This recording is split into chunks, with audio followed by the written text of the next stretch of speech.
Pakistan stock exchange एक मरतबा फिर तारीख रकम करने के करीब है। सिर्फ 100 दिन में KSE 100 इंडेक्स 40,000 पॉइंट्स बढ़ गया और अब मार्केट अपनी तारीख की बुलंद तरीन सतह से सिर्फ चंद कदम पीछे खड़ी है। आज पाकिस्तान स्टॉक एक्सचेंज के लिए एक गैर मामूली और शानदार दिन रहा। मार्केट ने तेज़ी का सिलसिला बरकरार रखा और आज भी मजबूत कारकर्दगी दिखाई और बेंचमार्क KSE 100 इंडेक्स तकरीबन 2100 पॉइंट्स इजाफे से 1,87,454 पॉइंट पे बंद हुआ, जो एक दिन में 1.12% इसका इजाफा था। इस इजाफे के बाद मार्केट 23 जनवरी 2026 को कायम होने वाली ऑल टाइम हाई यानी 1,89,166 से सिर्फ तकरीबन 1700 पॉइंट नीचे रह गई है।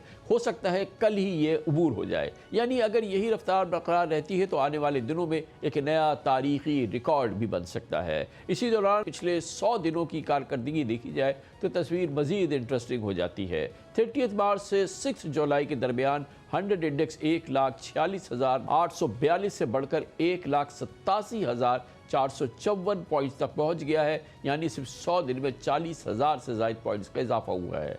दरअसल ये मुसलसल तेज़ी गुज़िश्ता हफ्ते की पॉजिटिव ट्रेंड का ही सिलसिला है।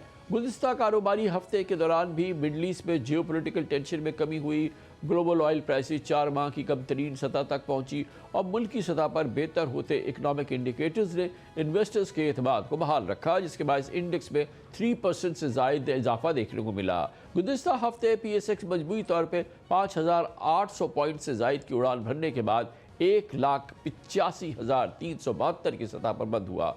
स्टॉक मार्केट का तारीख की बुलंद तरीन सतह के करीब पहुँचना ये इस बात का इशारा है कि मुल्क में इन्वेस्टमेंट का माहौल बेहतर, इकोनॉमिक स्टेबिलिटी के बायस इन्वेस्टर्स का एतमाद बहाल हो रहा है और दूसरी जानिब ग्लोबल ऑयल प्राइसेस में कमी पाकिस्तान के लिए एक पॉजिटिव डेवलपमेंट है, क्योंकि इससे इंपोर्ट बिल और फिस्कल प्रेशर कम हो रहा है, महंगाई में मजीद कमी हो सकती है और स्टेट बैंक को मॉनेटरी पॉलिसी में मजीद नरमी यानी कि इंटरेस्ट रेट में मजीद कमी की गुंजाइश मिल सकती है।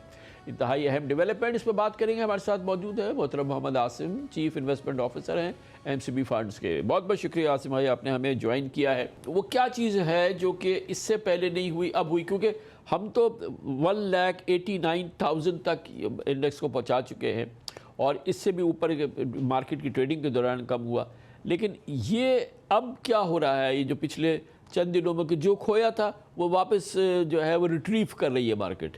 जी शुक्रिया कामरान साहब, आपने ठीक कहा।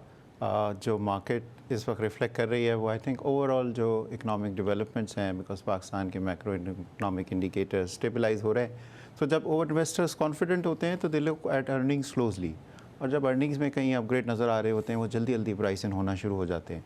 तो ये जो आजकल की जो मार्केट रैली है, एक तो इनिशियली वो रिलीफ रैली थी पोस्ट ईरान क्राइसिस, प्लस आप ऑयल प्राइसेस को अगर फॉलो करें, because you know oil prices पे डिपेंडेंट है हमारी अक्सर चीज़ें, external account, reserves, interest rate, बहुत क्लोज लिंक है।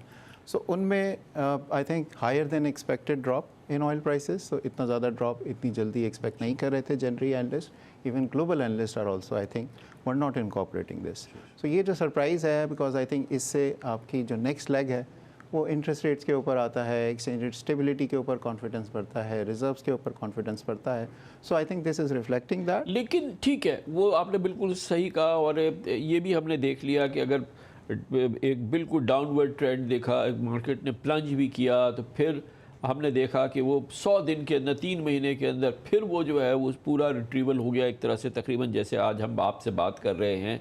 मगर ये फरमाइएगा कि ये तो जहाँ पर थे हम वहाँ पर आ गए, चले 3-4 महीने के अंदर आ गए, लेकिन वो गुंजाइश कहाँ से पैदा होगी जो इनको भी पार करे और मार्केट का इंडेक्स जो है वो 2 लाख और फिर उससे आगे बढ़ना शुरू हो? उसकी बुनियाद नज़र नहीं आ रही। लग ये रहा है कि जितनी जान थी वो तो इस्तेमाल हो गई है।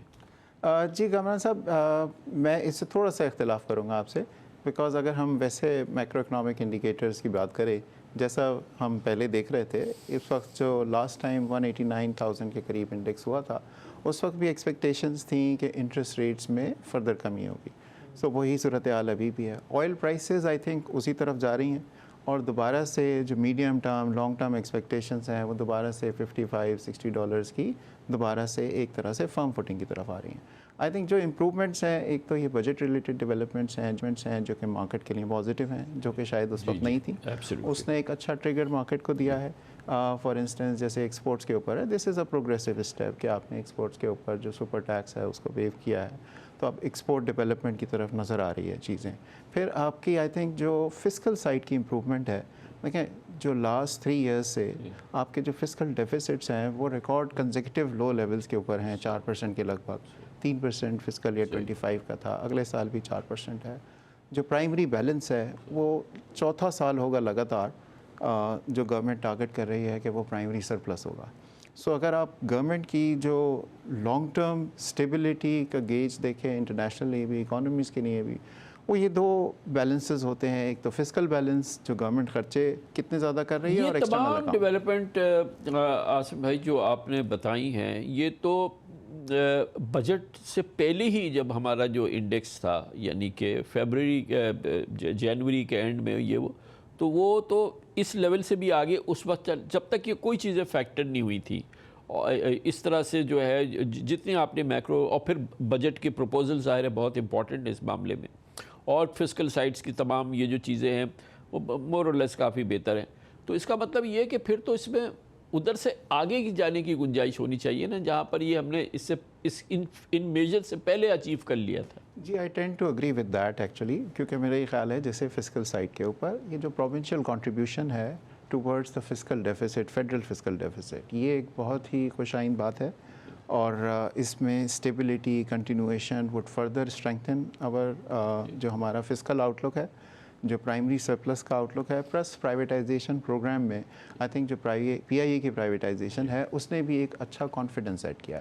इस साल जो गवर्नमेंट के टारगेट के ऊपर पावर सेक्टर जो आई थिंक पाकिस्तान के लिए एक मेजर स्ट्रक्चरल इशू रहा है, उसकी जो डिस्कोर्स की प्राइवेटाइजेशंस हैं वो ऑन टारगेट हैं, जिससे एक ये उम्मीद होती है कि जब हमारे लॉन्ग टर्म एनर्जी इश्यूज़ हैं उनमें थोड़ी सी इम्प्रूवमेंट और भी आएगी, चाहे ग्रेजुअल है, ठीक है। इन्वेस्टर्स के कॉन्फिडेंस के लिए ये एनवायरनमेंट इंडिकेट करती है कि we are moving towards stability. अच्छा, एक चीज़ इंपॉर्टेंट है जो कि शायद इन्वेस्टर्स के लिए और मार्केट के लिए और तमाम हमारे उनके लिए ये बड़ा इनकरेजिंग होगी कि हम ये देख रहे हैं कि इन्फ्लेशन भी डाउनवर्ड है और ऑयल भी परहैप्स फर्दर डाउन हो सकता है। तो फॉरवर्ड लुकिंग अगर हम देखें तो सिंगल डिजिट हम इन्फ्लेशन के अंदर एंटर होते हैं, तो दैट इनकरेजेस सेंट्रल बैंक के 0.25% अगर आप वो इंटरेस्ट रेट कट हो जाए, एक निशारा ही हो जाए, फॉरवर्ड लुकिंग वो हो जाए, मगर वो ट्रिगर बड़ा इंपॉर्टेंट होगा रीइंफोर्स करने के लिए, और वो नाजायज़ नहीं होगा। जी कमरान साहब, हमारी जो मनी मार्केट्स हैं जहाँ पे बैंक्स ट्रेड करते हैं, इंस्टीट्यूशनल इन्वेस्टर्स ट्रेड करते हैं टी बिल्स और PIBs की मार्केट में, उसमें ये जो क्राइसिस जब से रिजॉल्व हुआ है, कोई लगभग अपनी पीक से इन द लास्ट 2-3 मंथ्स ही कह लें, कोई 1.5 से 2% की इम्प्रूवमेंट आ गई है। 1.5 से 2% इंटरेस्ट रेट नीचे आ गया, मार्केट ने कर लिया। इसको हम अगर शॉर्ट टर्म और लॉन्ग टर्म रेट्स को कंपेयर करें तो actually longer term rate slightly current policy rate से नीचे आ गए हैं, या जो लॉन्गर टर्म, सो इसको हम कहते हैं यील्ड कर्व इन्वर्जन, जिसमें मार्केट दिख रही होती है या प्राइस इन करना शुरू करती है कि आगे एक हायर पोटेंशियल है कि इंटरेस्ट रेट नीचे आ सकते हैं। सो मार्केट, और दूसरी बात जो हमारी इन्फ्लेशन का आउटलुक है, आई थिंक वो भी काफ़ी significantly because of oil prices भी, करेंसी स्टेबिलिटी भी, वो भी चेंज हुआ है। जैसे पहले हम एक रिस्क था कि कहीं हम 11-12% के इंटरेस्ट रेट ना हो तो फिर इन्फ्लेशन ना हो, तो फिर इस पर ऐसा ना हो कि स्टेट बैंक को फर्दर रेट बढ़ाना पड़ जाए। बिल्कुल सो वही उस वक्त बॉन्ड मार्केट प्राइस कर रही थी। अब it's on the reverse direction, अब हम तकरीबन 8.25% के करीब की इन्फ्लेशन देख रहे हैं, जो कि बहुत सिग्निफिकेंट इम्प्रूवमेंट है सिंगल डिजिट में। और इसको अगर हम जो एक रियल इंटरेस्ट रेट का एक क्वेश्चन होता है जो कि state bank because of the IMF programme भी, और रखना भी चाहिए, उसको अगर प्राइसिंग करें तो आई थिंक 10-1%, 10.5% का पॉलिसी रेट हम इस फिस्कल ईयर में लाइकली है कि देख सकते हैं। फिस्कल ईयर तो ऑब्वियसली तो आप इट्स अ लॉन्ग शॉट, एक साल की आप बात कर रहे हैं, लेकिन you know in coming couple of MPCs जो है वो उसमें क्या वो it's too much to ask for. देखिए, state bank forward looking approach ले सकता है।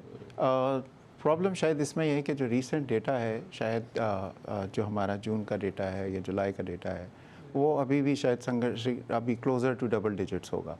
सो maybe state bank would want to have further confirmation on the data points.